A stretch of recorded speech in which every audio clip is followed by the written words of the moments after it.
it's interesting, I agree with you. Before you even started talking about world models and how it seems like that's a key next step for us to be able to have AI models that can represent abstract concepts in a maybe more human-like way, maybe a more efficient-like way that allows a quote-unquote deeper understanding of the concepts than superficial rote memorization, which seems to be sort of the norm now. It does seem like a big barrier there is data availability. It seems like maybe the jump from GPT-3 to GPT-4, those kinds of model capabilities was facilitated by just being able to scale up the LLM architecture, have even more data from the internet, but then from GPT-4 to GPT-5, you're kind of, we've already been training on all of the internet. And so it's as you say, we get into these trickier problems of, if you want to have a strong world model, then we're going to need more data sets that are much more expensive and time consuming to create than just scraping the internet. So my hope is that if we reach a level where these AIs are much higher level, they'll be like us, they won't require as much data. Right? So if you look at a new problem, and I think François Chollet's RKGI task, it really shows it well. It's a data set of tasks that are unique. So every time you show one of these tasks to an AI, it has to solve a brand new problem. And until recently, pretty much every LLM scored terribly at these tasks. And only recently has it scaled up, and so they're doing a new RKGI to improve on that.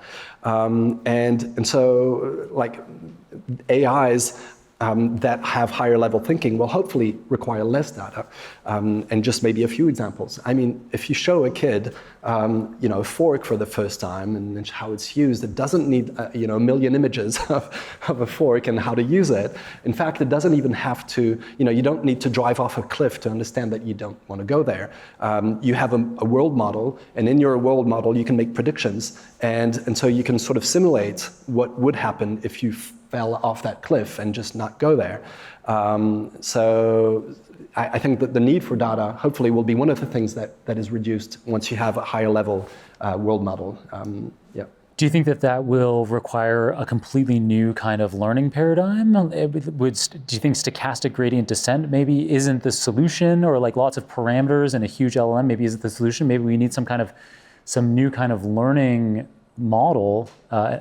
And so when I say model there, I mean approach. Some learning approach that models maybe the way children learn. And I know that there has been work, stretching back decades in AI on this kind of imitation learning that is more childlike. But it's interesting because today almost all the approaches that we use in machine learning depend on this one learning approach, stochastic gradient descent. Stochastic gradient descent. You'll still need some form of optimization, I gather, but it depends on what part of learning. One part of learning is really gradually, understanding something that's sort of continuous, finding analogies or resemblance, so you can move along a continuous space. In another part of learning is more discrete. It's like, there's this logic, and I'm going to follow it step by step. And this resembles this other algorithm that I know. And so it's more something that's discrete and that's symbolic. And so for the first one, you're sort of optimizing, and for optimization, gradient descent works pretty well. Maybe there'll be better algorithm. There are better, methods than just going straight down. There are good optimizers, but deep down is still gradient descent.